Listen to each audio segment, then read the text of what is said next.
नमस्कार साथियों। Scale up government exams prep में आपका स्वागत है। Welcome to daily general awareness quiz for 12th January 2026। तो चलिए शुरू करते हैं। So here comes the question. India's first fully paperless district court was inaugurated in Kerala. तो केरला में भारत का पहला fully paperless district court was inaugurated. According to the constitution of India, who appoints district जजेस। तो कॉन्स्टिट्यूशन ऑफ इंडिया के हिसाब से who appoints district जजेस। तो option A is chief justice of India, option B is governor of the state, option C president of India, option D state legislature. So who appoints district जजेस? The correct answer is governor of the state, option B. तो governor of the state appoints district जजेस। तो इस question से आपको दो महत्वपूर्ण जानकारी लेके जाना है आपको इस क्वेश्चन से। पहला तो India first fully paperless district court was inaugurated in Kerala, और दूसरी इंपॉर्टेंट जानकारी, governor of the state appoints district जजेस। अब हम बढ़ते हैं अगले प्रश्न की तरफ। Recent scientific assessments have warned about the risk of structural collapse of the Waits Glacier, often referred to as Doomsday Glacier. Where is this glacier located? Greenland, Himalayan region, Antarctica, Andes। तो ये जो glacier की बात हो रही है, इसको doomsday glacier भी कहते हैं। तो रिसेंट साइंटिफिक असेसमेंट ने वार्निंग दी है about the structural collapse of this glacier. तो देखो, इस क्वेश्चन को करने का मैं आपको ट्रिक भी बताता हूँ। हम हम लोग ये पढ़ते आ रहे हैं कि ग्लोबल वार्मिंग, क्लाइमेट चेंज की वजह से ग्लेशियर मेल्ट हो रहा है, और ग्लेशियर का स्ट्रक्चरल कोलैप्स हमको देखने को मिलता है। हमको वो सब कहाँ पे देखने को मिलता है? देखो, हिमालयन रीजन में तो ऑलरेडी ग्लेशियर मेल्ट होता ही रहता है, वो तो वही नदियां बह रही है ना। सो Greenland cannot be the answer, Himalayan region cannot be the answer, and Andes cannot be the answer. The answer has to be Antarctica। क्योंकि अगर आपको ध्यान है, आपने वीडियोस भी देखी होंगी, डॉक्यूमेंट्रीज भी देखी होंगी, जहाँ पे व्हाइट पोलर बियर, वो उसकी डॉक्यूमेंट्रीज जहाँ पे कि बर्फ पिघल रही है। तो स्ट्रक्चरल कोलैप्स ऑफ ग्लेशियर्स हमको अंटार्कटिका में देखने को मिलता है। तो ये डूम्सडे ग्लेशियर, इसको पैट्स ग्लेशियर भी कहते हैं, it is located in Antarctica. So Antarctica is the right option. चलिए आगे बढ़ते हैं with the next question. SEBI has propose the 30-day cooling off period for the use of market data for educational purposes. In this context, when a company issues its shares to the public for the very first time, it operates in which market? तो देखो, बात ऐसी है कि जब भी कोई भी कंपनी अपने शेयर्स को लाइक पब्लिकली इशू करती है, व्हेन इट गोस पब्लिक, तो वो किस मार्केट में वर्क करती है, ऑपरेट करती है? Primary market, secondary market, derivatives market, और मनी मार्केट। तो डेफिनेटली जब भी कोई कंपनी पब्लिक जाती है, तो it will operate in the primary market. तो इस क्वेश्चन से आपको दो महत्वपूर्ण जानकारी लेके जाना है। पहला तो, जो सेबी है, it has propose the 30-day cooling off period for the use of market data for educational purposes. मतलब एजुकेशनल पर्पसेस के लिए मार्केट डेटा का यूज किया जा सकता है। Like there is a 30-day cooling off period for the use of market data for educational purposes. And दूसरा जो महत्वपूर्ण जानकारी ये है कि जब भी कोई कंपनी पब्लिक जाती है, अपने शेयर्स को पब्लिक करती है, तो it operates in the primary market. अब हम बढ़ते हैं अगले प्रश्न की तरफ। The bureau of Indian standards recently marked its 79th foundation day. BIS was established under which legislation? The Bureau of Indian Standards. BIS Act 1986, Consumer Protection Act 2019, Indian Standards Act 1960, BIS Act 2016। तो अगर हम BIS की बात करें, the bureau of Indian standards, तो ये जो bureau of Indian standards है, it was established under BIS act 2016। तो correct answer is BIS act 2016। चलिए आगे बढ़ते हैं with the next question. Environmental clearance for the Kalai 2 hydropower project on the Lohit River in Arunachal Pradesh drew attention to the river's features. Consider the following. The Lohit River originates in eastern Tibet, where it is called Zayul Chu. It flows through protected areas such as Kamlang and Myo wildlife sanctuaries. The Lohit River directly merges with the Ganga River. Which of the following statements given above are correct? Only 1 and 3, only 1 and 2, only 2 and 3, and none of the above. तो ये बहुत ही अच्छा question है। ये पूरा का पूरा question आपका लोहित रिवर पे बेस्ड है। एंड देखो यहाँ पे क्वेश्चन में ही ज्योग्राफी दे दी है ना, लोहित रिवर इन अरुणाचल प्रदेश।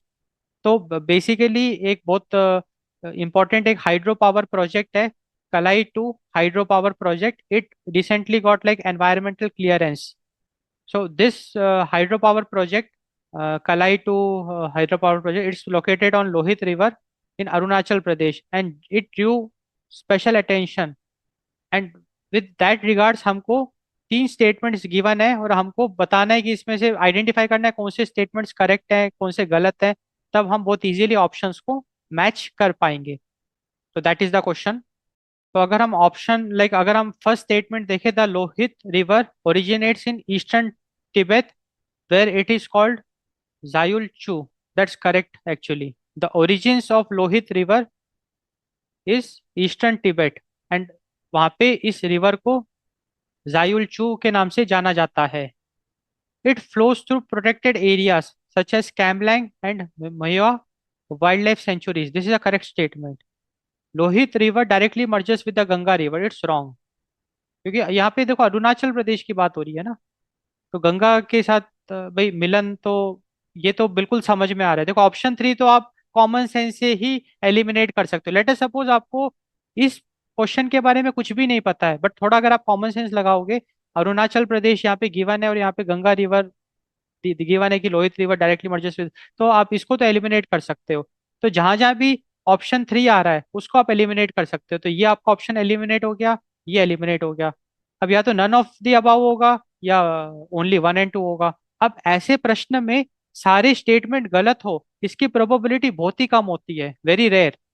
तो ये भी नहीं होगा। तो अगर आप गैस वर्क भी करते हो, लाइक इसको कहते हैं एजुकेटेड गैस, आपने एक एजुकेटेड गैस किया, आप बहुत इजीली ऑप्शन बी को चूज कर सकते हो। अगर आपको इसकी जानकारी है तो बहुत इजी क्वेश्चन है। अगर नहीं जानकारी है तो भी आप एक एजुकेटेड गैस यहाँ पे लगा सकते हो। तो अब इस क्वेश्चन से हमको तीन चार बहुत इंपॉर्टेंट क्रूशियल इंफॉर्मेशन समझनी है। सबसे पहले तो कलाई 2 हाइड्रो पावर प्रोजेक्ट, उसको एनवायरमेंटल क्लियरेंस मिला है। It is situated on the Lohit river in Arunachal Pradesh. Lohit river की अगर हम बात करें, it originates in eastern Tibet where it is called as Zayul Chu. It flows through protected area such as Kamlang and Mehao wildlife sanctuaries. अब हम बढ़ते हैं अगले प्रश्न की तरफ। Turkman Gate recently in news due to demolition related violence has historical significance. Consider the following statements. Turkman Gate was one of the gates of Shah Jahanabad built during Shah Jahan's regime. The area is named after Sufi saint Shah Turkman Bayabani, whose tomb lies nearby. Turkman Gate had no historical relevance before the Mughal period. तो basically यहाँ पे तुर्कमान gate के बारे में तीन statements given है। हमको correct statements अगर हम आइडेंटिफाई कर लेंगे तो we can very easily answer this question. देखो अगर हम तुर्कमान गेट की बात करें, तो अभी Turkman Gate was recently in news due to demolition related violence. अब historical significance of Turkman Gate की बात करें, तो Turkman Gate was one of the gates of Shahjahanabad built during Shah Jahan's period.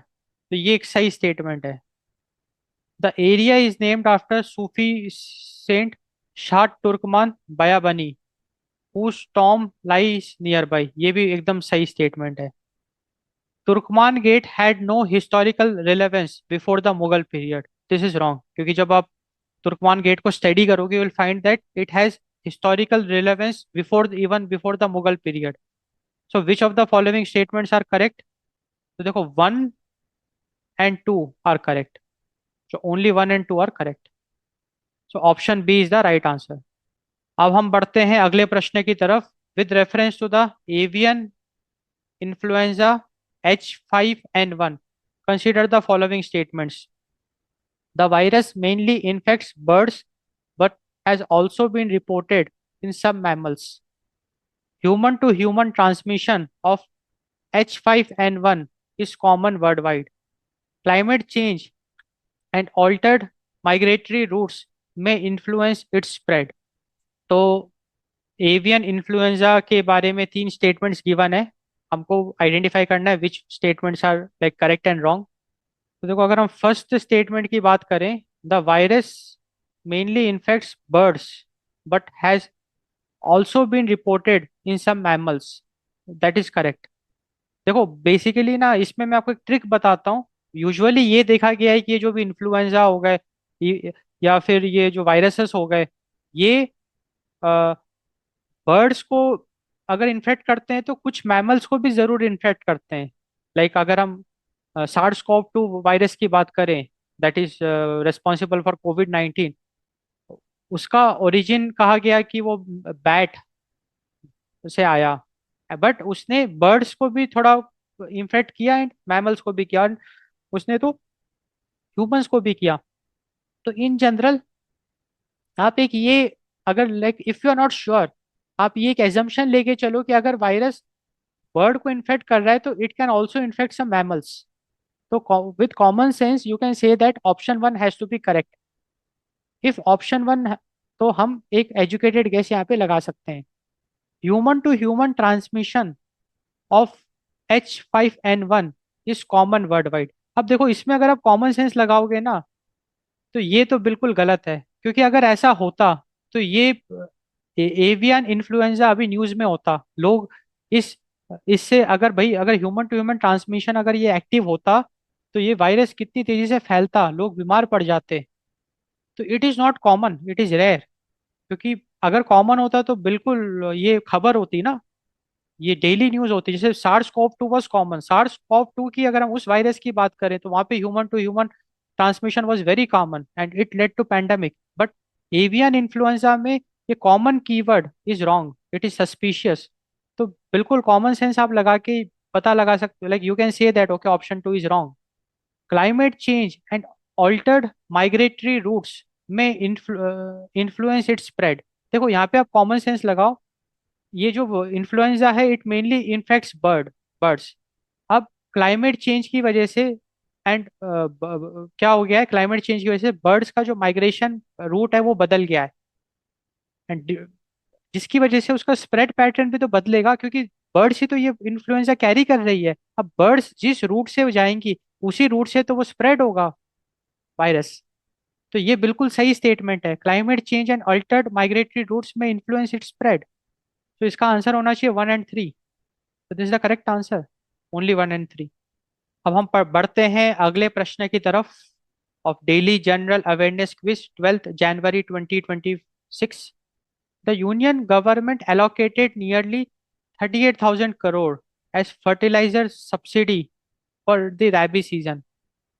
Which of the following sets correctly represents rabi crops? ये तो बहुत ही एक basic question है। भाई रैबी क्रॉप खैरिफ क्रॉप तो आपको बिल्कुल रटा होना चाहिए, पता होना चाहिए। तो देखो, रैबी क्रॉप में वीट आता है, मस्टर्ड आता है, बार्ले आता है और ग्राम आता है। अब देखो, ऑप्शन बी बिल्कुल गलत है, ऑप्शन सी गलत है, ऑप्शन डी भी गलत है। तो बिल्कुल इसका करेक्ट आंसर ऑप्शन ए होगा, क्योंकि ऑप्शन ए में जितने भी क्रॉप्स हैं वो सारे के सारे सिर्फ रैबी क्रॉप्स हैं। ऑप्शन बी सी डी में ऐसा नहीं है। सो वीट, मस्टर्ड, तो अभी आप इसको बिल्कुल अभी याद कर लो। Wheat is a rabi crop, mustard is a rabi crop. Barley is a rabi crop. Gram is a rabi crop. तो साथियों फाइनली हम लोगों ने daily general awareness quiz for 12th January 2026 complete कर लिया। आई होप आपको कुछ अच्छे इंसाइट्स मिले होंगे, कुछ कॉन्सेप्ट्स आपके ब्रश अप हुए होंगे, अच्छी प्रैक्टिस हुई होगी। So do subscribe to our YouTube channel, Scale Up Government Exams Prep for more such interesting quizzes, daily news analysis, and some interesting lectures, concept discussions. Thanks for watching. Thanks for your time.